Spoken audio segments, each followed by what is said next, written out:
from the Gospel of Matthew, the 10th chapter, 29th, 31st verse. There's a scripture that says, "Are not the sparrows sold for a farthing, and one of them shall not fall on the ground without your Father? But the very hairs of your head are numbered. Fear ye not, for you are worth more than many sparrows." More than many sparrows, or God's declaration of man's worth. Oftentimes I come to the conclusion that something is important enough for me to write a book about, or at least include a chapter about it in one of my books, or to do a sermon about it. And because those things require a certain amount of time and preparation, and since I don't like to write anyway, I convinced myself that it was not as important as I thought it was. And then something will happen that will be a dramatic reminder that it was not only as important as I thought it was, but was even more so. Some time ago, I came to the conclusion that one of the biggest problems among black people was not how white folks felt about them or us, but how we felt about ourselves. I came to the conclusion that one of the biggest problems that plagued the black race was the little value that black people placed on each other. There is in this country an alarming degree of evidence that black youth not only do not value themselves and their own lives, but they do not value those of us who've given our lives to make their lives better. And that is one of the most serious problems in the country. And I have not just come to that conclusion. It is a conclusion that I have felt or been convinced of for years. And in fact have told people this in personal conversations. I just hadn't devoted a speech to it or a sermon. This week has been a week of lamentation for me. And I don't like to tell my friends that I'm sad, because they are always coming to me with their problems. And if I tell them that I'm depressed or sad, they go, "Oh my God, what is wrong?" So I keep my sadness to myself. But on Monday, I received a phone call from a woman in Fulton to tell me that a young man that grew up in Fulton had been shot down in Kansas City and killed. Walking along the street at the age of 38, was killed. Not robbed or anything, just killed. I called his mother on Wednesday, trying to comfort her and talk to her about her son.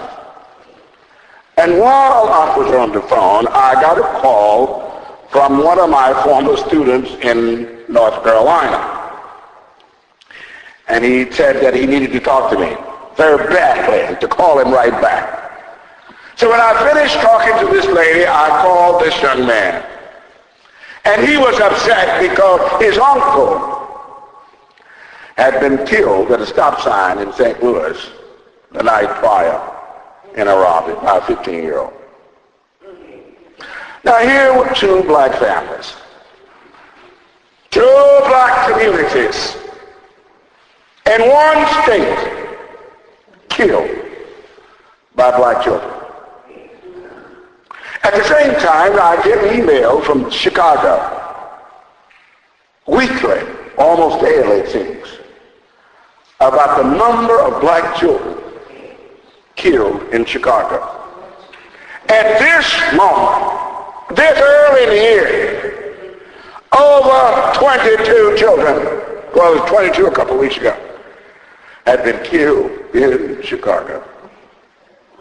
Now, at this point, somebody needs to seriously ask the question and pursue some answers to this situation. Why is it that black children, black youth, black young men think so little of life that they would take other people's lives at the risk of their own? Now, of course, we have experts out who tell us. And I think that the preacher ought to explain things from the pulpit so that when idiots go out with stupidity, you will have something to counteract it with. Now, intellectuals, well, that's a bad label for what I'm getting to say about them. But some will tell us that the reason black children, black youth, are the way they are is because white folks have taught them to hate themselves. Now that's, you see, when people don't want to do the hard work that they need to do, they always got some stupid reason or silly notion of what the problem is. So they say that white folks have taught us to hate ourselves. Now, I listen to the stuff that people say, and I have to look at it in comparison with all the other stuff that I know. And I tell people when I'm lecturing to them, make sure that all the ideas in your head get along with each other. Now, these people who say that white children or that white people have taught black children to hate black are the same people who say that white folk, white teachers are the reason that there is a gap in the education of black people and white people. They say that the reason black children are behind in biology, the reason they are lagging in language, the reason that they are failing in those subjects in school is because white teachers cannot effectively teach black children. These are the same people who say that white folks have taught black children how to hate each other. Does that make sense? How can you not be able to teach the children this stuff in the classroom when you have a formal setting and all the support? You can't teach them anything in the classroom. How could you be so successful teaching them how to hate each other? And maybe they have. But if black folk have allowed white folks to teach them to hate each other, then that is evidence that black people are intellectually inferior. Because if there's any race of people who ought to hate themselves, if that were true, that other people could make you hate yourself. If there's any group of people who ought to hate themselves, it would be the Jews. The Jews have been hated by some other races for 2,000 years. They've been denounced and called Christ killers. They have been chased from one area to another. Even in America, when Jews first came to America, they were discriminated against and the victim of all kinds of anti-Semitic beliefs and behavior. 6 million of them were killed in Europe. I have taught hundreds of Jewish children over the years. I have gone to their houses and participated in Seder with them. I have gone to bar mitzvahs with them. I have attended and participated in their weddings. I have held countless conversations with them in their homes and in mine. I have never heard a Jewish child speak with anything but admiration and appreciation to Jewish people. So how is it that any other race could teach black children to hate themselves? There is a woman that I love. You know, when I talk about the women I love, people go, oh my God. But these women that I love have husbands. You say, that's even worse. No, it's not those kind of relationships. These are women that I have met in the church. There is this woman that I met in 1973. June McKee was the name. And her husband Bill. And her 3 sons. June invited me into their home the first day they met me. And for 30 years, June held me as a member of their family and looked after me. When I moved to St. Louis and her husband would come to St. Louis, she insisted that he not come back to Columbia without a report on how Reverend Jenkins was doing.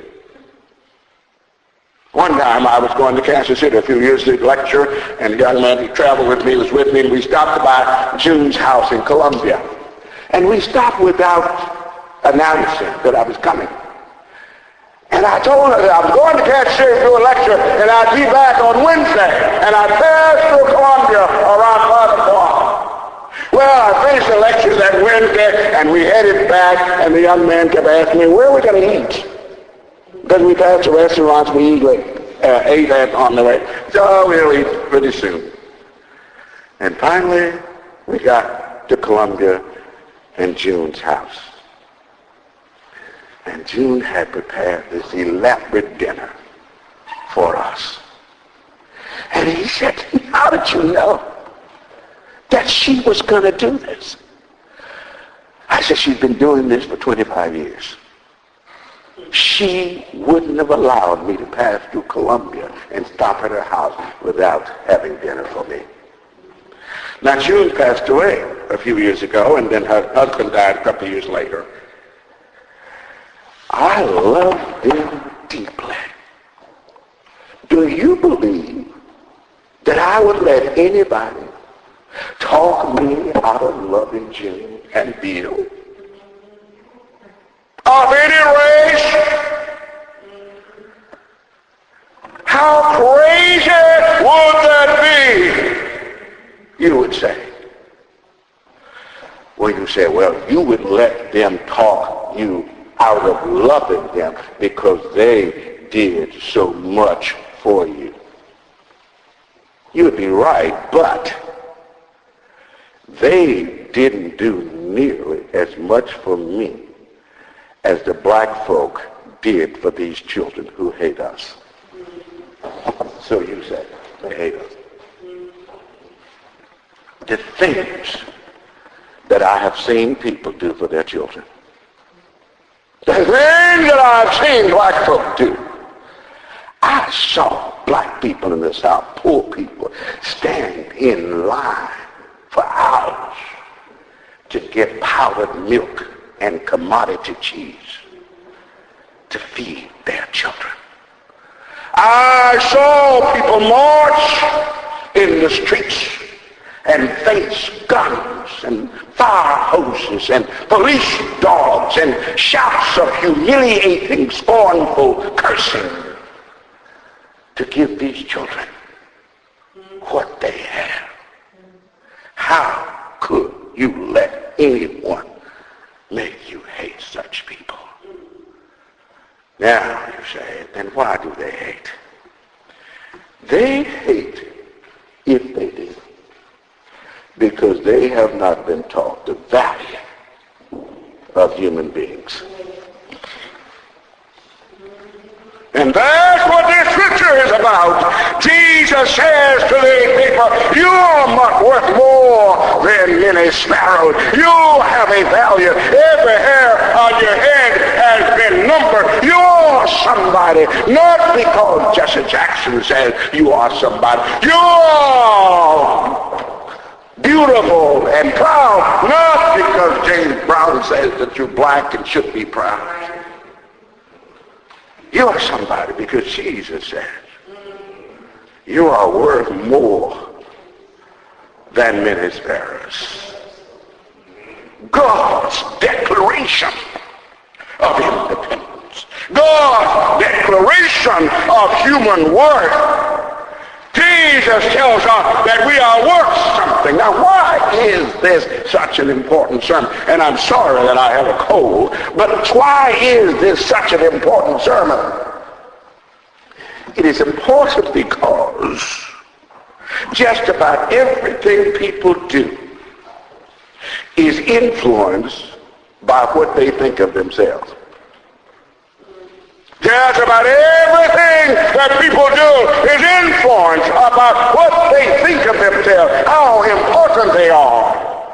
Since this is the 40th year of the death of Martin Luther King, I have mentioned him in the civil rights movement a little more frequently than I normally would, since that's what everybody is talking about this year.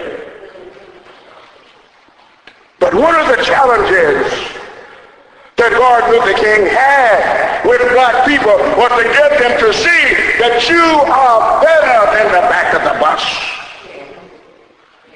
That you are better than going to the back door to be handed hamburgers out of restaurants that serve the white people at wonderful tables and wonderful settings.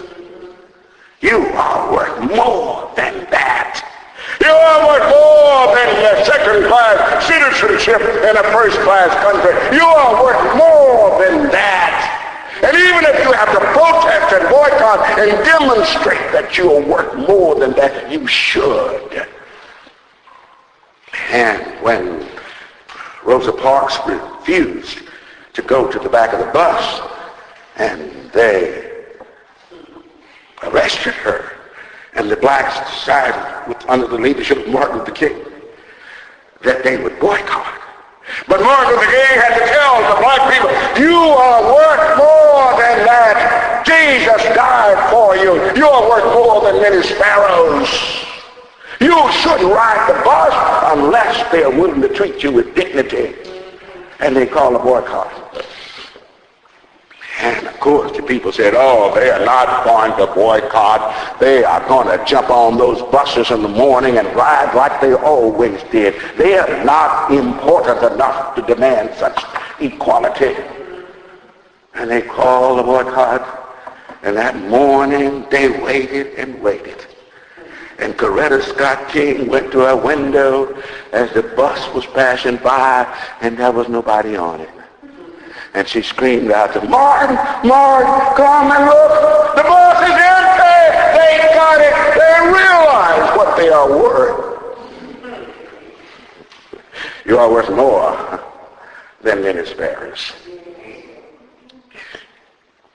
How much you think you're worth determines how you let people treat you.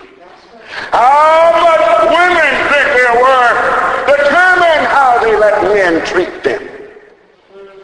There was a little girl at my school once, and she was over in the corner with some guy hugging on her and stuff, and I walked up to her and said, you are more important than that. That's all. You're more important than that. She never was seen by me in that situation again. Oh, when you can get people to see how important they are. I was lecturing recently, a few years ago, at this hotel out in West County to some parents, and there was this guy there who was a parent. He was one of my former students, and I came up and he was telling the people, this man saved my life. And, you know, my students say all kinds of things about me, good and bad, and I embraced the good and denounced the bad. And he went on to tell the people that he was an ordinary student. And one day, and this kid was not a bad kid, he was not all that bright, he wasn't brilliant, but he was important. You see, kids don't have to be smart in order to be important.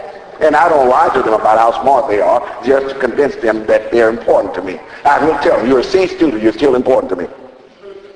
So this kid was just a C student. He was an annoyance. He was a headache to everybody. And one day, and he was telling these people that one day he was given ISS, in-school suspension. But the ISS teacher had taken off for the week, and they were going to have to send him home. And he went on to tell these people, I'll stop by the office, and there he was. They were getting ready to call the cab and send him home. I decided, so as he relates the story, to keep him in my room during my unassigned and keep him at school. And he said that as he sat in that room and thought, here's a man who writes books. Here's a man who travels all over the country lecturing. Here's a man who, in his eye, was this wonderful, important person who thought enough of him to give up his unassigned time and to take personal responsibility for him, a C student, to keep him in school. He said he decided that day that he was going to do better. Oh, when people understand their worth, it impacts everything about their life. It impacts everything that they do. And Jesus said to the people today, you are worth more than many sparrows. When people don't take care of their health, it is because they think that they're not worth enough. When people don't watch their weight, it's because they think they're not worth enough. The way you feel about yourself, the value that you hold for yourself, impacts everything you do. So Jesus wants us to know how important we are. Now we want our children to know how important they are. And you ask yourself, how is it that our children don't value us and don't value themselves when we have given them so much? That's why they don't value themselves. Because you have given them so much valueless junk. And they associate their worth with the junk that they have. And the Bible said that happiness is not contained in the abundance of things. Real value comes from one's connection to God. Real value is given to people by God. Real value is not bestowed upon us by the Magna Carta of England. Real value is not bestowed upon us by the Mayflower Pact. Real value is not given to us by the American Constitution because of how eloquently it is written. Real value is given to us by God.